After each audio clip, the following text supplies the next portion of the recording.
Greetings, everybody, and welcome back to episode 61 of Extreme Evocast, an all-purpose Pokemon podcast where we talk about news, trivia, and everything related to Pokemon. I am your wonderfully bodacious host, Lillieceon, and I again want to apologize for the strangely obviously unplanned tradition of episodes coming out a little late recently. Before it's just sort of been the lazy days of summer, delaying my motivation to do things like this. And also, I actually have a pretty valid excuse this time. There was some problems with my college housing event that, could have potentially made it so I had nowhere to live once college time actually came. So I had to deal with that first, obviously. But for now, for what it's worth, I am getting the episode out, albeit a couple days late. Of course, this only applies if you're listening on the first day that it's released. But if you're listening to it any day afterwards, then this barely affects you. But it's good to know at least my thought process when going into this. I don't like getting episodes out late, but in the grand scheme of things, it really doesn't matter because, at least at the time of recording this episode, I don't really have too much of a super, acute following, and, people aren't begging for episodes to be released. So, it being more of a personal project for myself, I don't think I necessarily had to explain myself, but I do like to, go through the notions of why episodes are coming out late, just so you know my general thought process when it comes to this podcast. Anyway, let's get on with this episode that I think is going to be different from a lot of the other episodes that have been happening recently. Before, episodes were sort of wrought with news and, the segments that we normally do on the podcast sort of filling up the time, albeit them being a little bit shorter. But this time, there are so many new things to talk about. It's crazy. I wish that I could take all of this stuff and sort of spread it out within the last 3 episodes that have come out that are have been super lazy and have nothing to talk about. But this time, I just have so many things to say. So I'm going to get right into it, right into the news. And then today's topic is a little bit less of a important one and more of just a quick speculation to discuss, but an important one nonetheless. Anyway, I hope you're ready to talk about a lot of new things going on in the Pokemon scope. First of all, I want to address the elephant in the room, or I guess for better words, the Bidoof in the room. There was a Bidoof Day thing that happened. A lot of games had a Bidoof event, like the Pokemon Go had the Bidoof Breakout. I'm pretty sure Masters EX also had a Bidoof Day. Let me see if I can find it. The Pokemon trading card game online had if people logged on between July 1st and July 7th, they got a Bidoof box.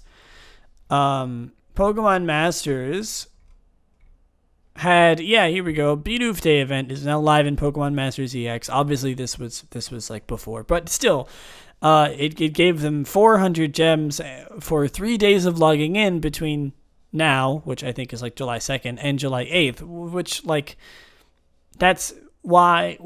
What is Bidoof Day? Why all of a sudden is Bidoof becoming a thing? And even on the official Pokemon Twitter and the official Pokemon YouTube channel, they made a video talking about Bidoof. I forget what the actual video concept was because I was so taken back by the actual content of the video.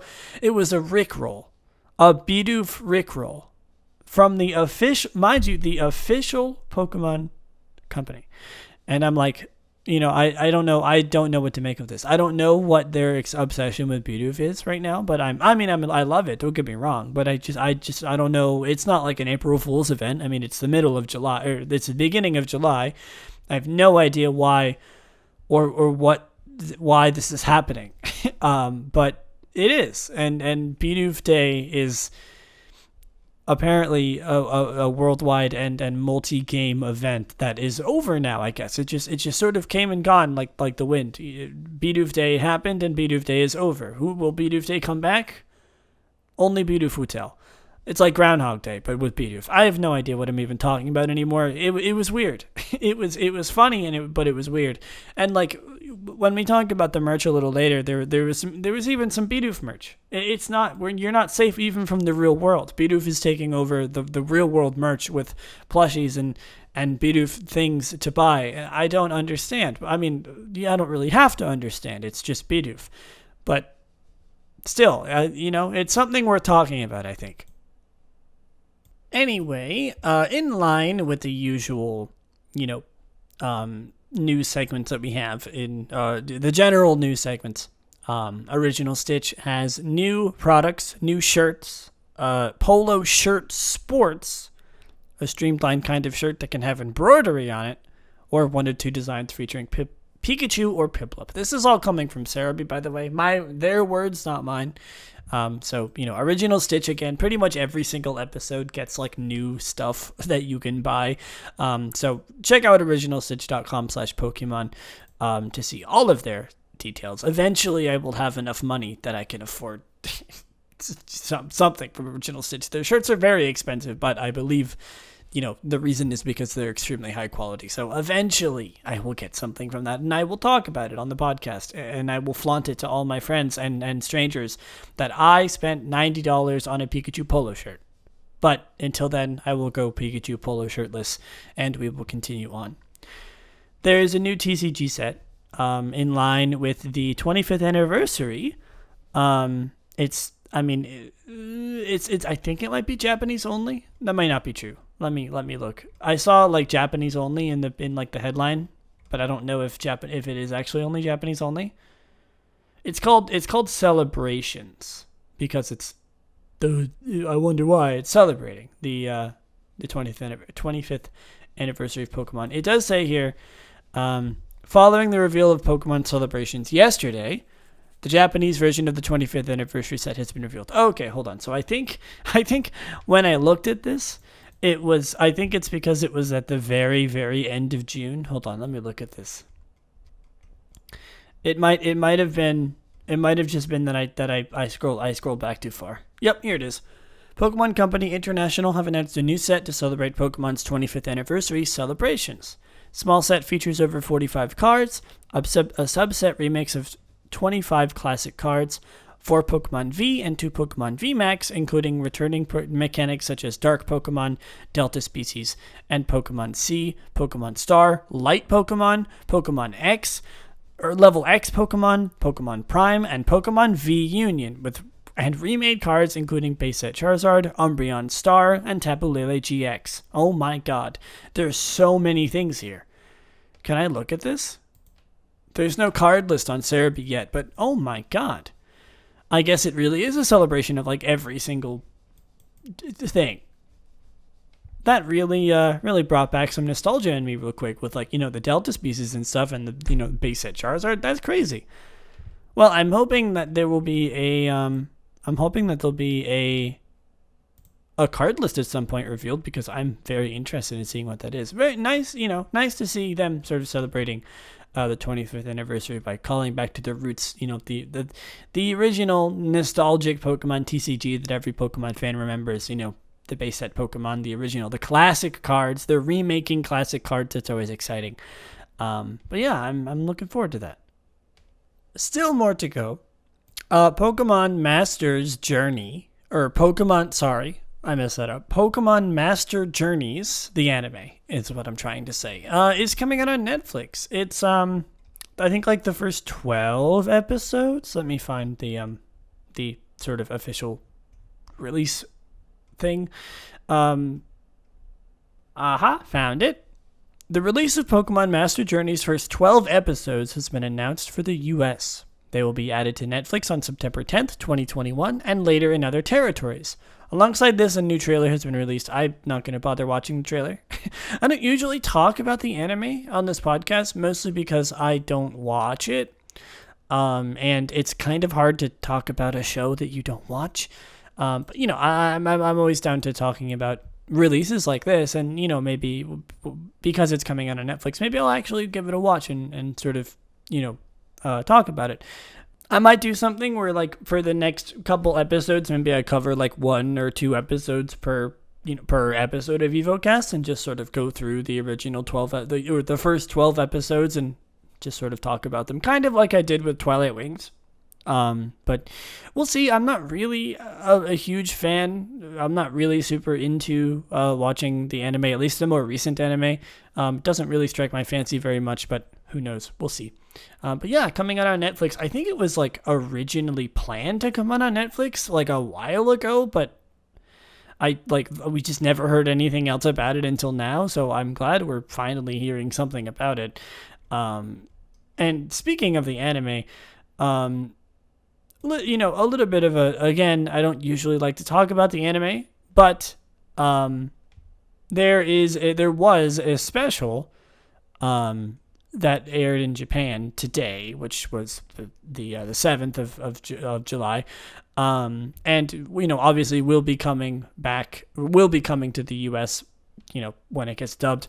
But there's an episode, a sort of special that features Darkrai and Cresselia that includes Dawn.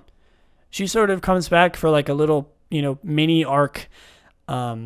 It's good to see some familiar faces coming back in the new anime. Of course, I loved the Generation 4 anime when I was a kid. That's sort of when I stopped. Like, I watched like the first 4 generations of anime, and then I never really watched the 5th one or ever anything really past that. Gen 4 was kind of my last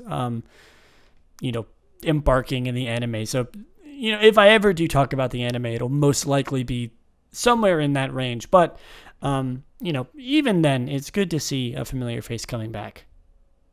Next is a little bit of a continuation from last episode, where if you listened to last episode, I talked about Pokemon Unite.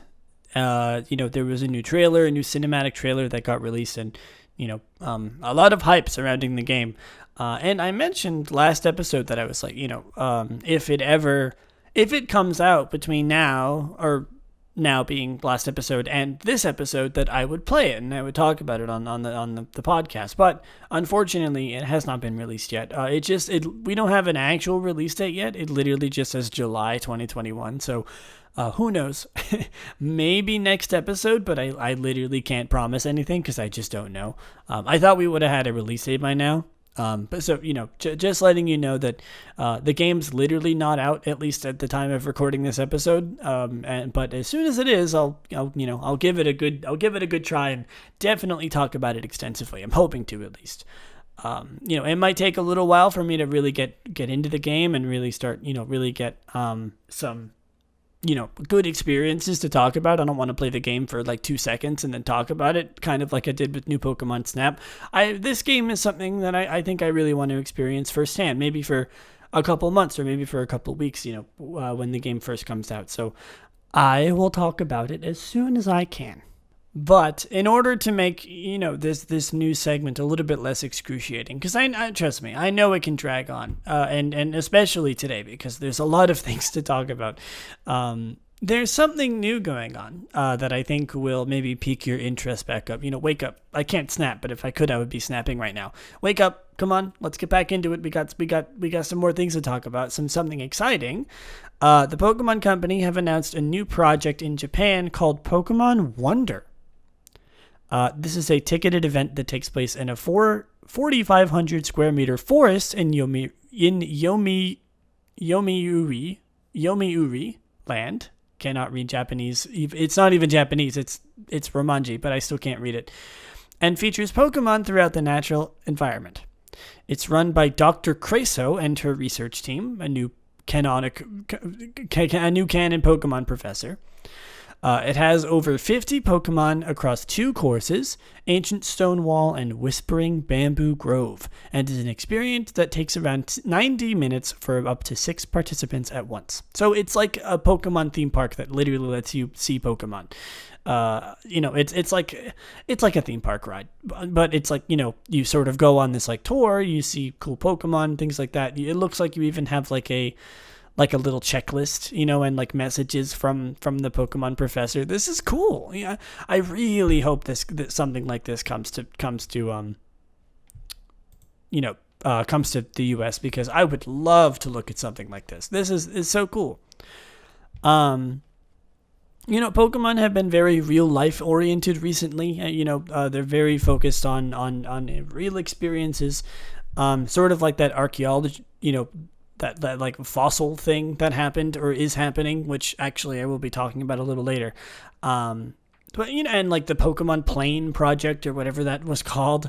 But I'm really enjoying how they're sort of branching out and looking more into real life. It's cool. I mean, like I'm jealous. I wish that I was a kid that grew up in this generation of, like, in Japan, like literally, hey, those cool Pokemon games that you like, you can literally go to a theme park, walk around, and see Pokemon. Obviously they're not real Pokemon, but don't tell the kids. That's the wonder, the Pokemon wonder. You see where I'm going with this?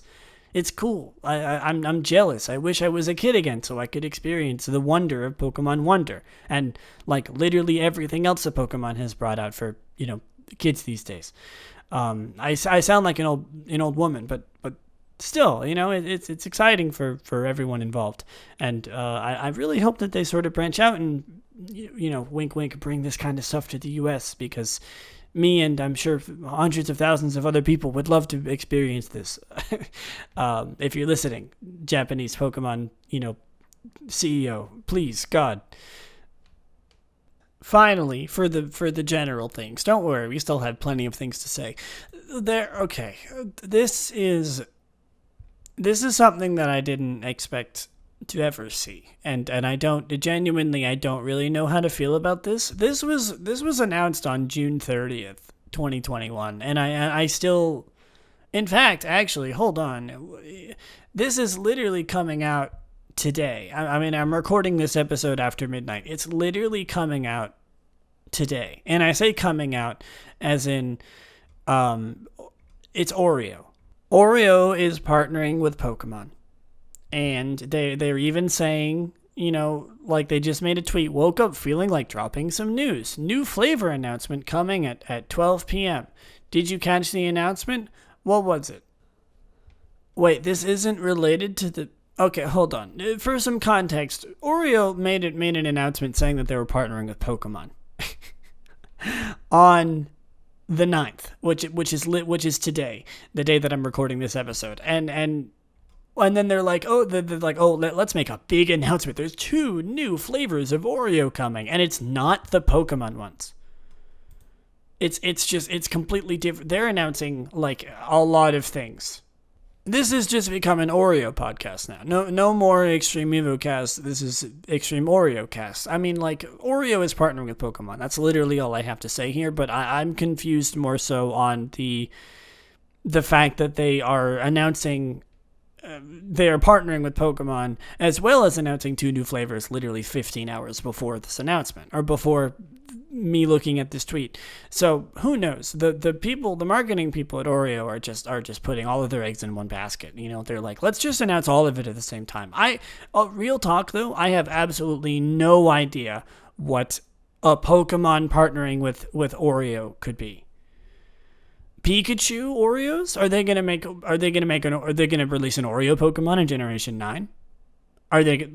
I mean, is that the timeline that we're in? Are they gonna start making brand Pokemon? I don't know, and I'm honestly scared to find out. I like, obviously tomorrow I will see, and unfortunately I will not be able to talk about it on this podcast. But good Lord, I hope the world is ready for what Oreo is about to release. Anyway, moving on from that honestly very scary announcement, let's move on to the more specific news. And don't worry, we don't really have nearly as many things. Obviously, with this sort of triad, Pokemon Go is up first. Pokemon Go has some interesting things. There's a lot of changes coming to Pokemon Go. A lot of new things.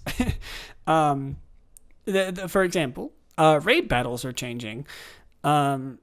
According to Cerebi.net, it says, new changes to raid battles are now live in Pokemon Go. The raid battles have a different look when you play them, and when competing in raid battles, trainers will get shown off for completing certain tasks, such as the longest Pokemon, the longest a Pokemon was active, furthest distance to the raid, and etc. They have some new looks, so new graphical updates for the raids. I haven't actually seen what it is yet. Cerebi doesn't have like an example here, but I'm sure it looks great. And similarly, changes are happening to the Pokedex in Pokemon Go. The new Pokedex allows you to see various Pokemon you've caught in various categories, including 4-stars, shinies, luckies, shadows, events, and more. Nothing, it's rolling out to players at random as part of a test, and it's unclear when it'll hit for all players. So Pokemon Go are going through some spring cleaning right now. New changes, the Pokedex is changing, raids are changing. There's new sky boxes, like the different colors of the sky, clouds, lighting. Pokemon Go is going through a little bit of a graphical update, and it's nice to see. Nothing crazy, just like some general quality of life changes that I think a lot of people will appreciate. Pokemon Go is also getting something for its 5th anniversary. Not the 25th anniversary of Pokemon, but Pokemon Go's 5th anniversary. Which is actually out now. It's rolling out as of the 6th of July. So it says Niantic have announced the next Pokemon Go event. The event is the 5th anniversary event and is due to run from July 6th to July 15th. It introduces Shiny Darumaka to the game, or as Cerebi puts it, Shiny Darumaka 2 to the game. Darumaka and Flying Pikachu will appear more frequently in the wild. Chespin, Fennekin, Darumaka, Froakie, and Pikachu will be in 1-star raids. There will be a collection challenge giving a reward of Flying Pikachu as well as rare candy and Pokeballs. There's just a bunch of stuff. A lot of cool, just like random things happening for the 5th anniversary of Pokemon. Or Pokemon Go, excuse me. New event happening. It's active right now if you're listening to this soon after its release, so go check that out. Moving on, let's get out of the sort of just promoting Pokemon's events in their games. Let's finish up the Pokemon Masters EX section real quick. Only got like 1 or 2 things. Which the second thing is the Bidoof Day that I already mentioned. So really just one thing, and it is that something that actually surprised me quite a bit. Ingo and Emmett from the Battle Subway are being added. From Black and White, those two like black and white dudes with the big coats and hats. They're coming to Pokemon Masters. They're here. You can get Ingo and Excadrill and Emmett and Archeops. Through special Poke Fair scouts that are available now, and the event runs until July 15th, 2021. The event is called All Aboard the Victory Train. So if you play Pokemon Masters and are interested in these two, which honestly I would be, I think their designs are really cool. And I've always, 2 of my favorite characters in Black and White, seeing them sort of get some new light is very nice. If you want to check that out, they're doing it. It's live. Go ahead. What are you waiting for? Oh boy, I am wiping the sweat off of my metaphorical brow. We are going to do something that I don't normally do. Let's do random Pokemon of the week. Let's take a break from the news. It's been almost 25 minutes of news. I'm tired of it. I want to move on to something that's more traditional, something that's more something that's more opinionated, things I can actually talk about. And perfect for this occasion is everybody's favorite segment where we talk about a random Pokemon every single episode. This Pokemon is number 17. I think a lot of people might actually be able to guess this one, but though it's a little bit of an odd one. Think about it. Think about number 17. Think about the Kanto Pokemon. I'll give you a second. Number 17 is Pidgeotto, who I'm just realizing now in Japanese, literally his name is just Pigeon. Well, Pidgey's Japanese name is Popo, Pigeon, and Pidgeot. Well, it's whatever. Pigeon or Pidgeon maybe, the Lost Evolution, and then Popo. It's so cute for Pidgeotto, sorry, is the bird Pokemon. And I'm not just saying that. That's literally its classification. It's the bird Pokemon. Pidgeotto is the dual-type normal flying Pokemon introduced in Generation 1. It evolves from Pidgey starting at level 18 and evolves into Pidgeot starting at level 6. Pidgeotto is 50-50 male-female ratio. Not sure why I decided to start with that one. Just the pretty colors caught my eye. It can either have Keen Eye or Tangled Feet as its ability, and Big Pecs as its hidden ability. It is 3 foot 7 inches or 1.1 meters, 66.1 pounds or 30 kilograms. Pidgeotto is one of those Pokemon I think that, like, it's such a classic. I mean, like, that could be said about literally every single Gen 1 Pokemon, but, like, it's one of those weird ones, you know? I mean, it's the middle stage, though. Like, I think Pidgeotto is much more iconic than you know, normal middle stage Pokemon. Pidgey, though, like, I remember as a kid, and I'm pretty sure literally everyone can attest to this, confusing Pidgeotto and Pidgeot because their names are so similar. But Pidgeotto, you know, I have opinions about these Pokemon. I sort of talked about them briefly in my in the episode of Evocast where I did the where I tier listed every single Gen 1 Pokemon with my good friend Max. If you want to hear probably some more opinions about Pidgeotto there, it's probably the best place to do it. You know, I'm not going to go too far into it this time, but it's kind of just a bird. You know, I mean, I have a soft spot for the Pidgey line. It's, you know, I mean, who doesn't?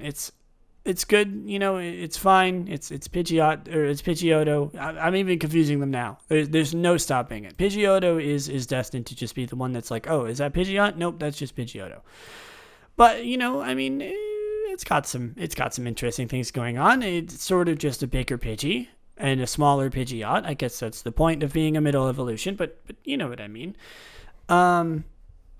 Let's look at it shiny first off. Let's do some shiny looking. I'm not gonna be the one to really have this conversation right now. But God, the sprite for its black and white its black and white sprite is amazing. It's so dynamic. It's really cool. You know, it makes this Pokemon look interesting. And then the 3D sprite is maybe a little bit less dynamic, a little more stiff, which I guess is an argument made by a lot of people when talking about the 3D sprites over the 3D models over the sprites from black and white. But I will maybe tackle that concept in another episode. But for now, you know, that has nothing to do with the shiny form. They look pretty much identical in every game, even 3D models included. So, I actually don't mind this shiny all that much. It doesn't actually look nearly as bad as I thought it would. It does certainly look better, I think, in its sprites and its 3D models, but they're not different colors or anything. So, you know, it's kind of, it's hard to make the distinction, but like, you know, it's hard to not be biased. I mean, but like, still, you know, it doesn't technically change anything. So I'm not gonna to give it a separate score like I did with a couple other Pokemon with their 3D models. But I will say that the black and white sprites and to an extent the Diamond and Pearl sprites really give a good. Make a good case for this Pokemon shiny being cool. I mean, like, it sort of becomes this like lighter yellow green, and then like it's red and you know, white, or you know, red and yellow tail feathers and feathers on its head become like a golden and white. It doesn't actually look that bad, all things considered. I mean, I remember getting a shiny Pokemon, like getting this Pokemon shiny in Let's Go Pikachu and Eevee so many times because it's so common. But like, I never really looked at it like this. It's not actually all that bad, all things considered. I don't think I'm gonna give this one nearly as low as a score as I thought I would. I am going to say, this might surprise some of you, I'm going to say 6 out of 10. I think it's better than most. It's not fantastic, but it's certainly better than what I expected. I don't think it's really that bad. And I like I said, I'm really surprised about this. Anyway, let's move on. Let's talk a little bit more about Pidgeotto. Pidgeotto's early English name was the same as its evolved form Pidgeot. Really? It just like they were just the same? Oh, I see. Pidgeotto in the red and blue beta, it was literally just called Pidgeot instead of Pidgeotto, and I guess that Pidgeot didn't exist, or like it sort of had like a distinction in that Pidgeot or Pidgeotto had two T's and Pidgeot only had one. Boy, am I glad that that's not actually what happened. Wow, there are some really interesting Pokemon here that I should talk about this in an episode. There are some very interesting names here. Like, for example, Jigglypuff just being named Pudding, and Wigglytuff being named Custard. Arcanine literally just being named Blaze. Okay, Poliwag literally just being named Aqua. I'm not gonna go into this right now. That's for another episode. But Pidgeotto's name used to just be Pidgeot with two T's, which boy am I glad they made the distinction, but I wish they made a little bit more of a distinction, because even then Pidgeotto is not that different. Pidgeotto is the only Pokemon with a base stat total of 349. So interesting. Forgive me for being a little facetious, but there's a point where I have to draw a line here. Let's look at Red Rescue Team, Blue Rescue Team phrases here. From 100% to half HP, it says, "I'll drop foes with my sharp claws." From half to quarter, it says, "My HP's been halved. This is a bit rough." Quarter to 1%, it says, "I'm nearly done. It hurts to fly." Jesus. And then level up is leveled up. "My claws have grown sharper." I like that they've sort of added a little bit of personality to this thing. It's cute. It's not too bad. They did a good job with what they had. Pidgeotto is not necessarily the most personality based Pokemon. I feel bad. Maybe I'm roasting this Pokemon more than I have to, but I feel like if we had gotten Pidgey or Pidgeot even, things would be a little bit more interesting. We could talk about Mega Pidgeot. Pidgey's such an iconic Pokemon, but Pidgeotto is just sort of not, is sort of just the worst of both of those two. And I feel bad. Maybe I'm roasting Pidgeotto a little bit more than I have to, but do you really blame me? And even then, I've already given my shiny rating. I'm not going to go over its Smogon competitiveness because I highly doubt there's any. It's a middle evolution, so who knows? And I think that's about it. All right, let's look at some merch. I know you want to. I know you're ready for it. I know you're ready to look at all of the cool, paraphernalia you can buy now. You can empty your wallet and grab all those Pokemon merchandise that you've been striving for. Anyway, let's look at some merch. There are no plushies yet. Plushies will come later. That's if you know.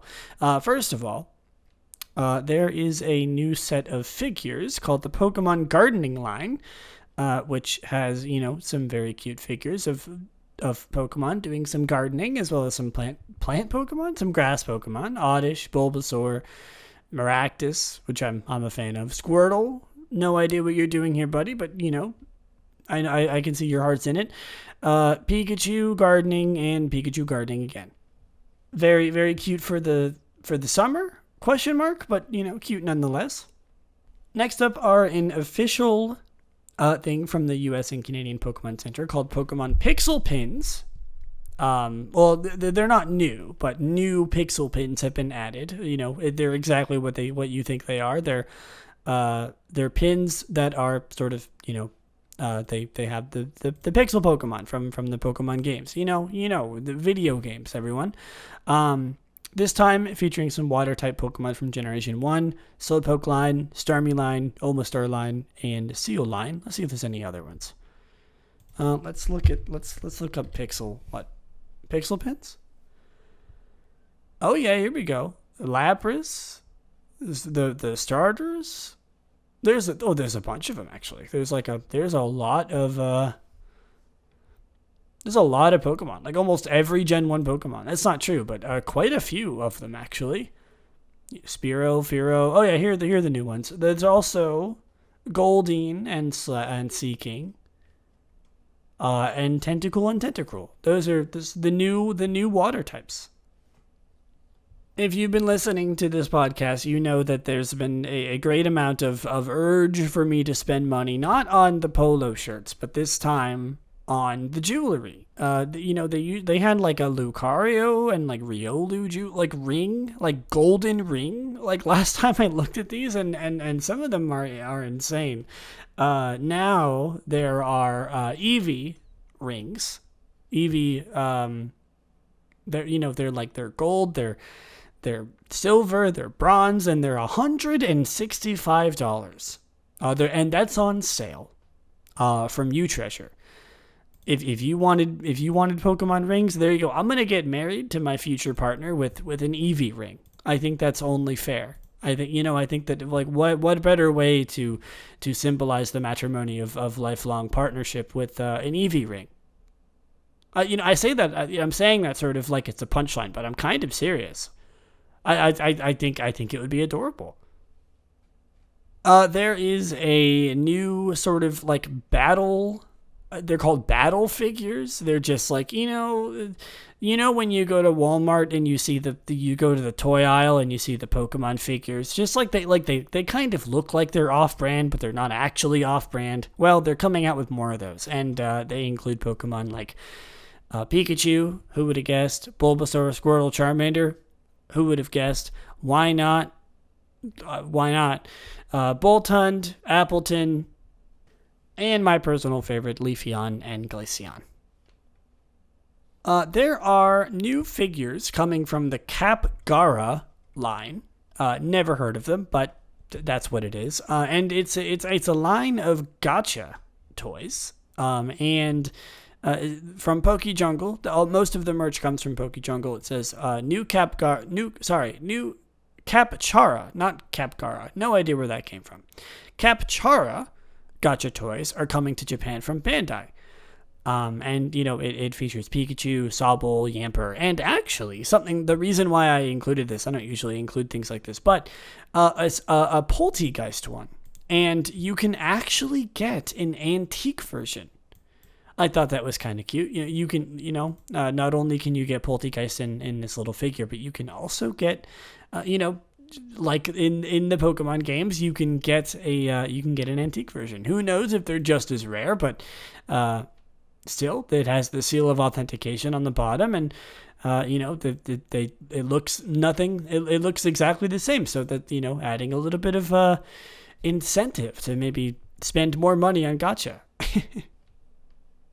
And finally, what I sort of hinted at earlier was the Pokemon Fossil Museum Expedition that's traveling Japan. Sort of, that thing that I talked about last time that goes through, it sort of is like a traveling museum, and it shows off the relationships between the fossil Pokemon and their real life counterparts. We already talked about this, but there are new lines of merch that are sort of coming out with the release of this, including a plushie.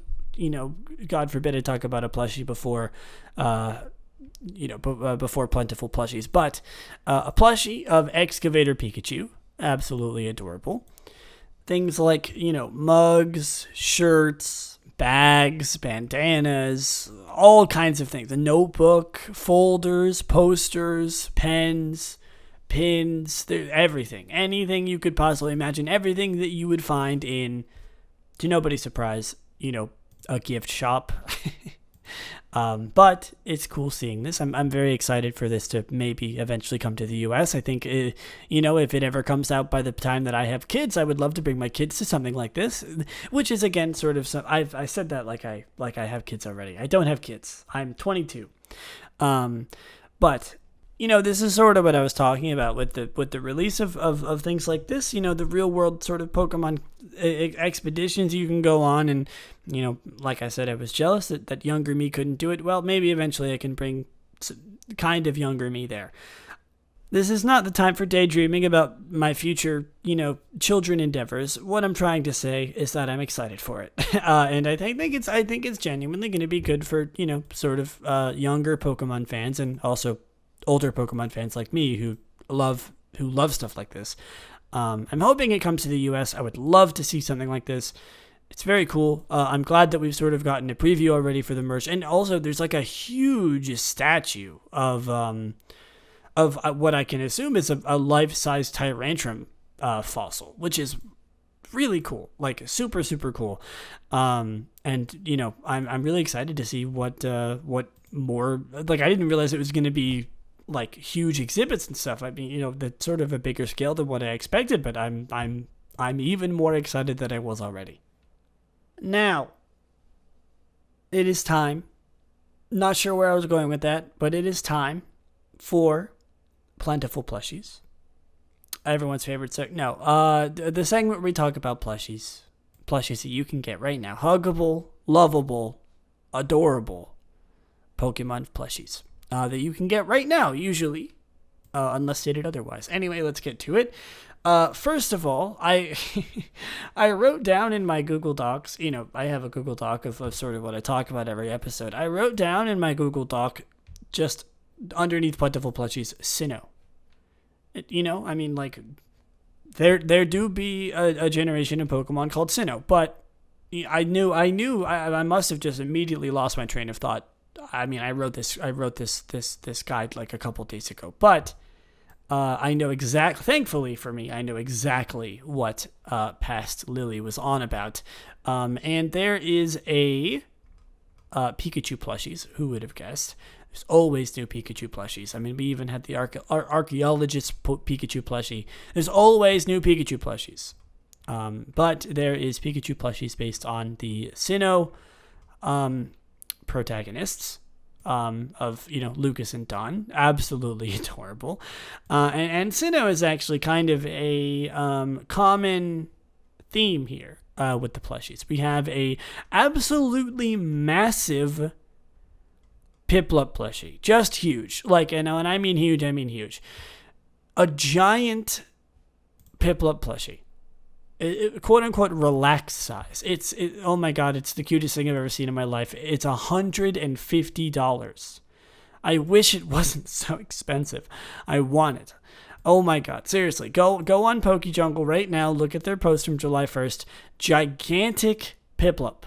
Huge, absolutely massive Piplup plushie. Good lord. I'm gonna scroll away from it now because I could look at it for the rest of my life, I think. There is also a new a preview of some new Pokemon plushies coming from San Iboki. I apologize if I butchered that name. It's called the All-Star Collection Series 17. And there are Latios and Latias, Swinub, Wigglytuff, Mienshao, Arcanine, Tyranitar, Frostlass, Milotic, Gardevoir, sounds like the Poke Rap, Zeraora, Greninja, Poliwag, and Togepi, and the Galarian birds, or not the Galarian birds, the Kanto birds, the Cantonian Galarian birds, Moltres, Zapdos, and Articuno. Super cute. I'm glad we're seeing some plushies of some pretty obscure Pokemon. Mienshao, Frostlass, Tyranitar, I guess. Not really, but, it's the thought that counts. Swinub, that's always good. There is a line that I think is simply called the Huggable Pokemon. It sounds like a species of Pokemon in its own. I'm going to try and find this here. Huggable Pokemon. Here they are. And huggable, they certainly are. They're just huge, round, squishy, adorable, chibi Pokemon. Like, and when I mean huge, I mean they're huge. Like, they're as big as the Piplup. I know that it's sort of lost in an audio medium how big these Pokemon are, but as PokeJungle puts it, so cute, so derpy, and I could not agree more. They're coming to It's just a preview. No, no coming to just yet. No idea if it's just going to be in Japan or what, but they are adorable, and I'm glad, I'm excited. And finally, it had to happen. It had to be brought up again. There's no escaping it. I guess it's a good opportunity for me to segue into the topic of today's episode. It's Bidoof again. We're talking about Bidoof again. There is a Bidoof hat. It's literally just like, it looks like a Bidoof on your head. It's super cute. I love it. And a Bidoof, like a road sign that says "Caution, Bidoof Zone." And I was really, really hoping to pick this up, but unfortunately, I believe both of them are sold out. No idea when those will be coming back. I'm really hoping that they'll come back in the future. I really would love that "Caution, Bidoof Zone," sort of road sign to hang up in my room or something in my dorm at college. But unfortunately, not something that is available right now. Actually, the Bidoof hat is. So if you want the Bidoof hat, it's still available for you. Once again, no idea what is the Pokemon Company's obsession with Bidoof at the moment, or I guess in the last couple days. It's sort of over now, but no idea what sort of prompted this Bidoof, overtaking of the Pokemon Company. I mean, they even changed like their picture to Bidoof and their title on Twitter to like Bidoof or something, and then they rickrolled everyone with Bidoof. I guess it could be related to, Sinnoh is a huge talking point right now. Sinnoh is like, obviously with the release of the remakes and Pokemon Legends Arceus coming out soon, Sinnoh is fresh on the mind for everybody, including this podcast, because we're actually talking about the remakes in today's topic. It's not something crazy. We're not, I wouldn't count this as like, if you remember in like the very first episode of Evocast, or the very couple first episodes of Evocast, I did Let's Talk Galar, which was like the whole, it was like the big sort of episodical episodes in an episode kind of deal where I would talk about the new Sword and Shield games. I'm not going to really be doing that for BDSP, but there is something specific to be talking about, and I'm very, very glad to be talking about this. I'm not gonna be the first one to say there was some controversy with the look of the remakes of BDSP, and I was sort of for the first time in a long time, I was sort of in the majority where I think that they kind of didn't look very good. The style has grown on me now, but at the time I was a little bit disappointed with the quality of the games. And it has been a talking point recently that the games are getting a graphical update, or they're being graphically updated as time goes on, because there was a there was a release, an announcement of the new model of the Nintendo Switch, the OLED model, which is being released on October 8th, something that I'm learning for the first time now. In this little trailer of the OLED model, I'm just going to call it the OLED model. In the OLED model, they showed footage of Brilliant Diamond and Shining Pearl, and the game looks so much better. They actually are making the game look better. People were skeptical. People weren't sure if they were actually going to be doing this, or what the deal was, if it was gonna look like this on launch. But we know now that the game is going to look better, which is happy news to, I think, almost everybody, including me.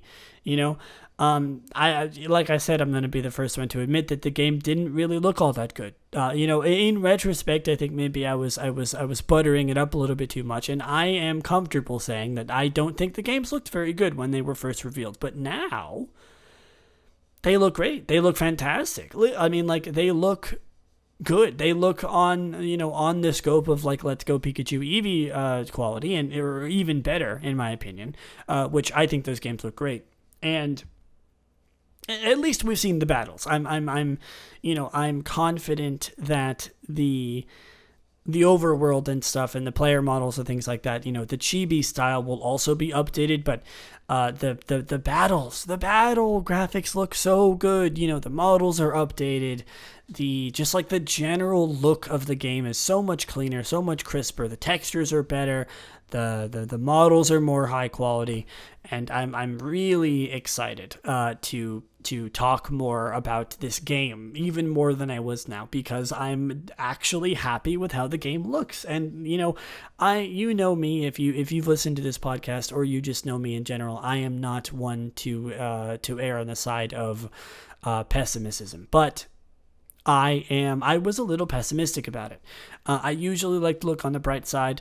I usually like to say like, oh, it's really not that bad, things like that. But I was, in retrospect, like I said, I was kind of, in reality, unhappy with how the games look. And now I am very happy to say that, not that anyone cares maybe, but I am very happy with how the games look. And I think the general consensus is that the games look really good.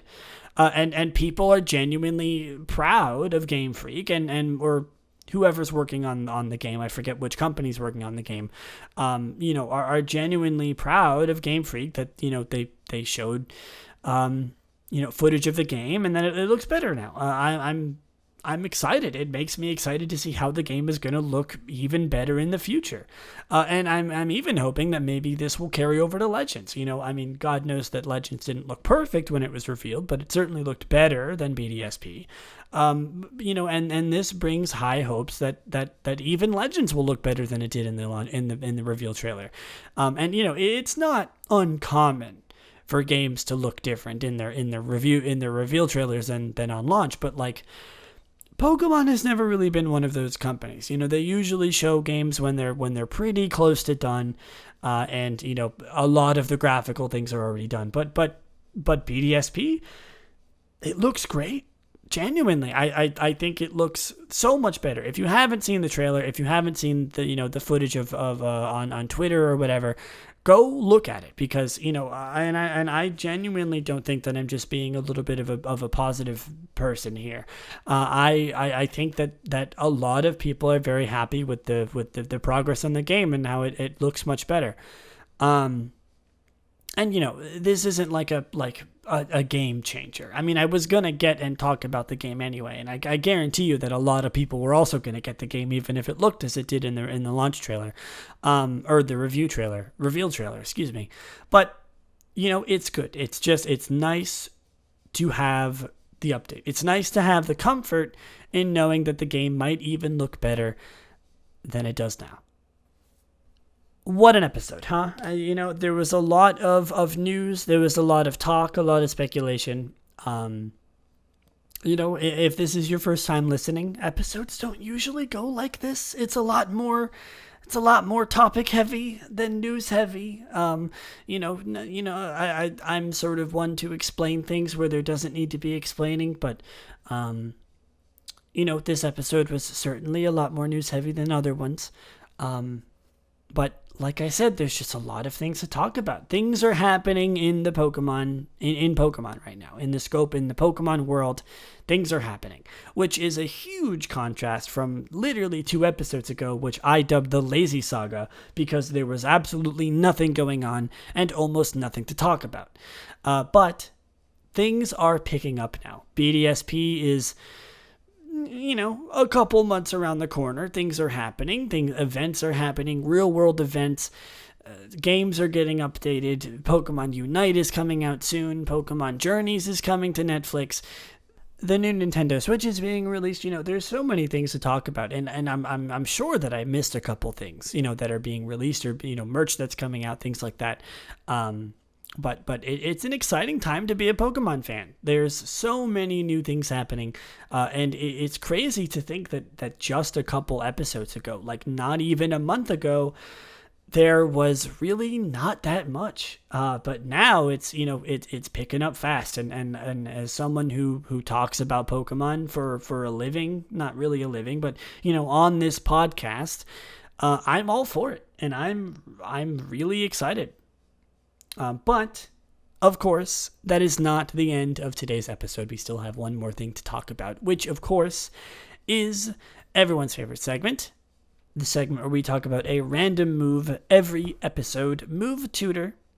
And today's move is, I don't remember the number of it, but it is Poison Powder. Poison Powder, formatted as no space between Poison and Powder prior to Pokemon X and Y, is a non-damaging Poison-type move introduced in Generation 1.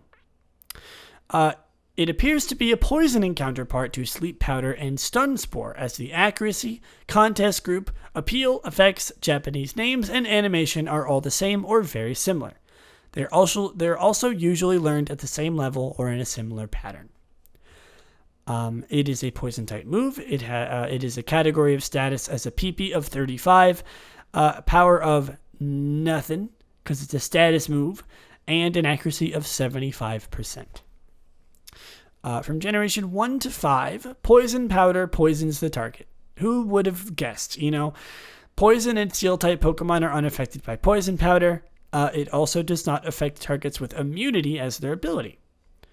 Poison Powder could be used as part of a Pokemon contest combination, with the user gaining 3 extra appeal points if the move Sweet Scent was used in the prior turn.